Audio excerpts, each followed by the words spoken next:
নরেন্দ্রনগর West councillor বাজারে আমাদের একটা তীব্রমাত্রা পার্টির একটা সভা ছিল।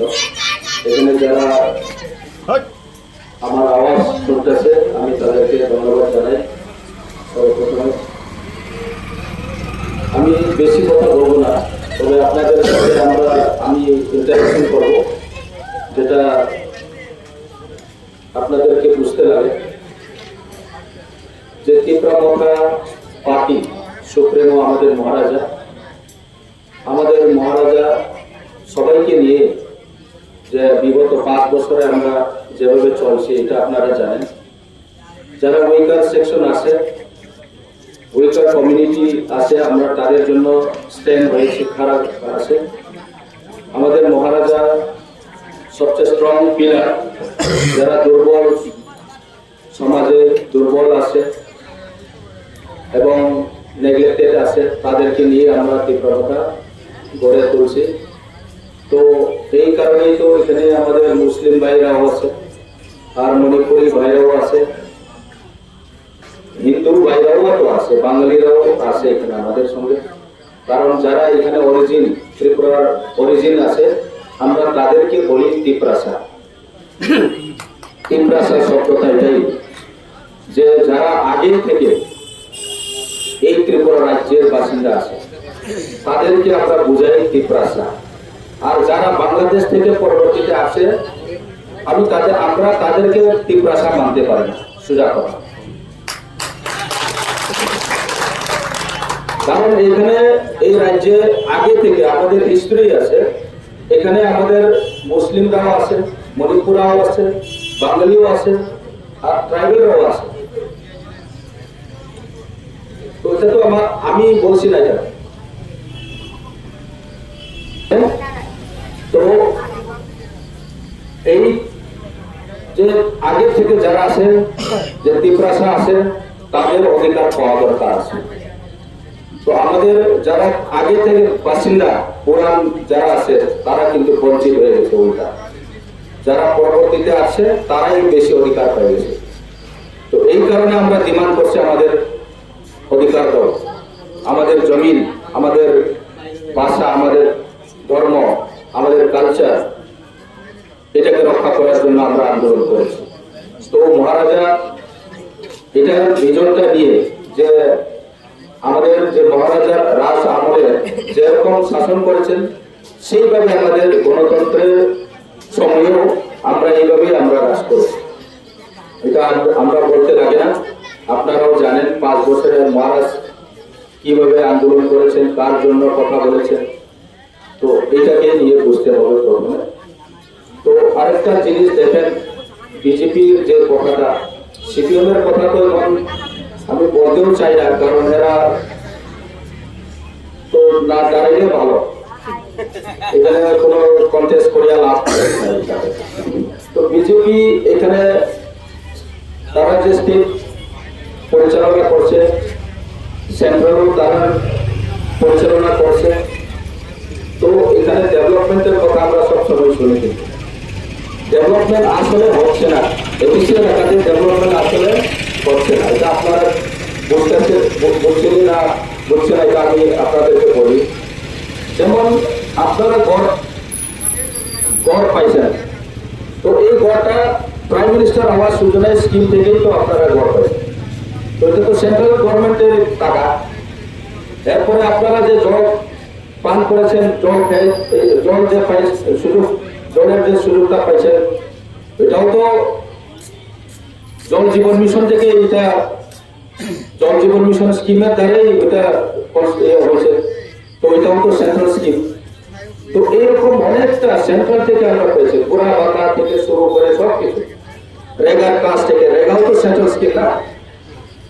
তাইলে ত্রিপুরা সরকার কোন জিনিসটা আপনারা দিয়েছে আপনারা একটু ভাবিয়ে দেখেন।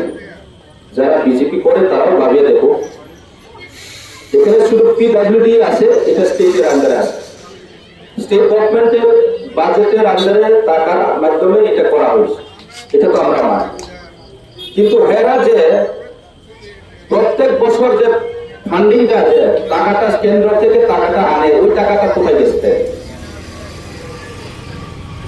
বাজেটে তারা গত বছরে তো 32,000 কোটি টাকা কেন্দ্র থেকে আনছে, এরকম করা হয়েছে তাদের। তো এই 32,000 কোটির বাদে আমাদের এখানে ট্যাক্স নিয়েছে তারা, লোকাল ট্যাক্স যেটা করে, চাকরি করলেও তো প্রভিশনাল ট্যাক্স দিতে লাগে, জিএসটি দিতে লাগে। আমরা জল কিনলেও তো এখানে ট্যাক্স ইনডাইরেক্টলি, আমরা জলের বোতলে তো এখানে প্রফিট নিতেছে কোম্পানি আমরা সরকারকে ট্যাক্স দিতে হবে। তো সেরকম ইনডাইরেক্টলি আমরা জল কিনলেও তো আমরা তো ট্যাক্স দিয়ে থাকছে না, আর কাপড় কিনলেও তো আমরা ট্যাক্স দিয়ে থাকছি, এখানে ইনক্লুসিভ আছে। সাবান কিনলেও তো আমরা ট্যাক্স দিয়ে থাকছি, তাই না? সবটাতেই ট্যাক্স, এটা ট্যাক্সটা গভর্নমেন্ট দিয়ে থাকে, তো গভর্নমেন্টের দায়িত্ব আছে। তো সেন্ট্রাল থেকেও টাকা আনে, লোকাল থেকেও টাকা কালেকশন করে। তো সেন্ট্রাল থেকে আমরা যেটা আমরা প্রমাণ পাই সেটা হলো 32,000 কোটি, গত বছরের কথা আমি বলছি, গত বছরের মানে যেটা। তো 32,000 এখানে লোকাল ট্যাক্স কত, এটা তো পাবলিকদের দেখাই না একবার। তো এত টাকা পাওয়ার পরেও জনগণের কাছে ঠিক মতো কাজ করতে পারে না, এটাকে কি ডেভেলপমেন্ট মানবো আমরা? ডেভেলপমেন্ট আমরা মানতে পারবো? আপনাদের এখানে ড্রেনেজ সিস্টেম নাই, রাস্তা এখানে টুটা আছে, সব মানে এখানে টুটা আছে, তো এটাকে আমরা কি ডেভেলপমেন্ট করবো? তো এই জিনিসটা আমরা বুঝতে হবে। আর এখানে আরেকটা আছে যে ধর্মের উপরে একটা, আপনারা 2 মাস আগে না 3 মাস আগে বুঝেন না, আমি ফটিকরাই যে মুসলিমদের উপরে আক্রমণ করছে এদেশে এলাকাতে। আজকে আমাদের প্রশ্ন করো, ত্রিপুরা মধ্যে কেউ কোনো একটা সম্প্রদায়ের উপরে অ্যাটাক করছে না? বাঙালির উপরে অ্যাটাক করছে না? মুসলিমদের উপরে না? মণিপুরের উপরে? একমাত্র আমরা আসে দেখি আপনারা সেভ আছে, তো আপনারা মাইনরিটি আছে। মণিপুরীদের আপনাদের কোনো রিজার্ভেশন থাকছে না ত্রিপুরা রাজ্যে, মুসলিমদেরও রাখছে না।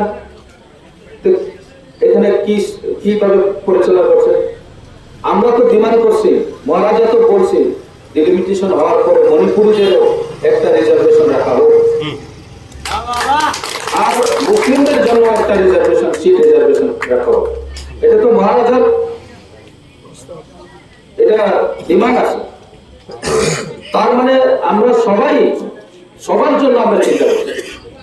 যারা উইকার সেকশন, যে দুর্বল আছে, আপনারা একটু বুঝিয়ে নেন।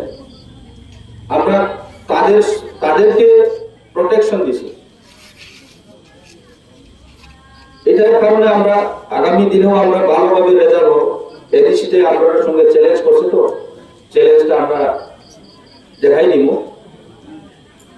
12 তারিখে তো আপনারা ভোট দিবেন, যার খুশিতে দিবেন এটা তো আমরা বলতে পারি না, এটা ডেমোক্রেটিক কান্ট্রি।